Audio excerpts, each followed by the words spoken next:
Bismillahirrahmanirrahim. Allah Fakrabul Alamin. Afnar Malik. Allah Fakrabul Alamin. Afnar Hayatir Malik. Mautir Malik. Rizqir Malik. সুস্থতার মালিক ও সুস্থতার মালিক ও বিপদের মালিক, বিপদের মালিক, বালা মুসিবতের মালিক, রোগ সুখের মালিক এবং আটানের মালিক, চালানের মালিক, সব কিছুর মালিক একমাত্র আমার আল্লাহ পাক রব্বুল আলামিন। আল্লাহ পাক রব্বুল আলামিন যেহেতু মায়ার মানুষকে সৃষ্টি করেছেন, এর জন্য সাত আসমান, সাত জমিন সৃষ্টি করেছেন, চাঁদ সৃষ্টি করেছেন, সূর্য সৃষ্টি করেছেন, তারাগুলো সৃষ্টি করেছেন, আকাশ বাতাস গ্রহ তারা 18,000 মখলুকাত সৃষ্টি করেছেন। কত মখলুক সৃষ্টি করেছেন আমার দয়ার আল্লাহ, আমার মায়ার আল্লাহ। এর জন্য এর খাতিরে নবী মুহাম্মদুর রাসূলুল্লাহ সাল্লাল্লাহু আলাইহি ওয়াসাল্লামের খাতিরে এই সারা জগৎ সৃষ্টি করেছেন। এর জন্য ভাই বন্ধুগণ, আপনার আমার নবী মুহাম্মদুর রাসূলুল্লাহ সাল্লাল্লাহু আলাইহি ওয়াসাল্লামকে তায়েফবাসী, তায়েফে আপনার আমার নবী মুহাম্মদুর রাসূলুল্লাহ সাল্লাল্লাহু আলাইহি ওয়াসাল্লামের মামার নানার দেশ, ওই মামার দেশে গেছিলেন আপনার আমার নবী।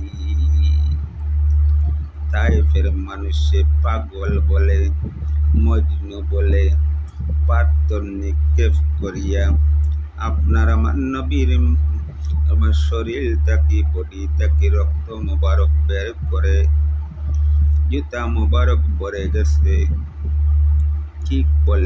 কি বলে যখন করিল, পাগল বলে, মজনু বলে, এরকম পাথর নিক্ষেপ করছে, রক্ত মোবারক বের করছে। এর জন্য ভাই বন্ধুগণ, আল্লাহ তাআলার মায়ার মানুষকে পাগল হিসাবে, পাগল বেশে মানুষ তাকে, তারা দিহানে তাকে, ওর জন্য তাদের কিছু পাগলামের দোষ থাকে। যারা আল্লাহ তাআলার মায়ার মানুষ, আল্লাহ তাআলার দয়ার মানুষ, আল্লাহ তাআলার ভালোবাসার মানুষ, আল্লাহ তাআলার প্রেমের মানুষ, এর মানুষের কিছু পাগলামির দোষ থাকে।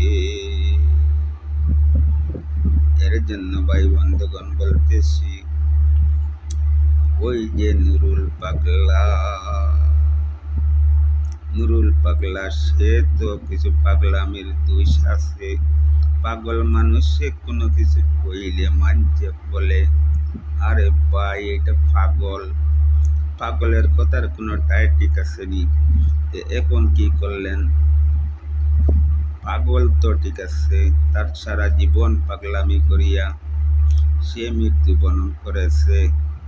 মৃত্যুবরণ করে 15-20 দিন আগে মৃত্যুবরণ করছে। কত যদি সে আল্লাহর আইন অমান্যতা করছে, নবীর তরিকা অমান্যতা করছে। আপনারা আইনের আওতায় গেলেন না, আইনের আওতায় গেলেও তো তাদেরকে ঠিক করা যাইত।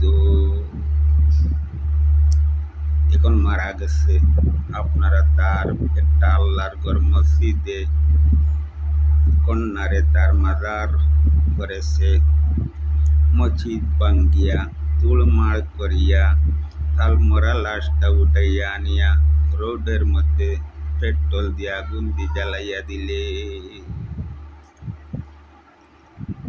এ ভাই তুমি কত মুসলমান, তুমি নবীর আশিক কতটুক, আল্লাহর হুকুম মান্নাওয়ালা কতটুক? তোমার ভিতরে আল্লাহ আছে? নাই। তুমি নবীর উম্মত না। ভাই বন্ধুগণ, বলতেছি যারা এই মরা লাশটা জ্বালাইছো পুড়াইছো, সবাই তবা করো, আল্লাহ তাআলার কাছে মাফ চাও, আর জীবনের জন্য এইরকম ঘটনা না ঘটে। এর জন্য আল্লাহ পরওয়ারদিগার রব্বুল আলামিনের কাছে মাফি চাও। কারণ ভাই, কোনো ইসলামের মধ্যে নাই, কোনো সারা আজ পর্যন্ত শুনি নাই যে একজন মুসলমান মরা লাশ উঠাই আবার আগুন দিয়ে পুড়াইয়া জ্বালাইয়া শেষ করে। তুমি নিজে আল্লাহ, সে গুনাহগার, সে জাহান্নামী, তুমি নিজে জাহান্নাম করে দিয়েছ। তুমি শিরিক বেহেদাতি করেছ, তুমি শিরিক বেহেদাতি করেছ। তুমি নিজে আল্লাহ, সে গুনাহগার, জাহান্নামী, তুমি তারে দুনিয়াত জাহান্নামের আগুন দিয়া জ্বালাইয়া ফুলাইয়া তার শরীরকে বডিকে তছনছ করে দিয়েছ। তোমার অবস্থা কি হবে? তুমি কত বড় জান্নাতি, কত বড় জান্নাতি হইছ।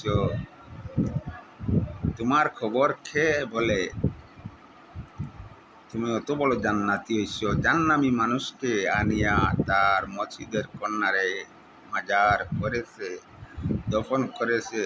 তোমার বডি মাত্র 3 দিন লাগবে পচিতে।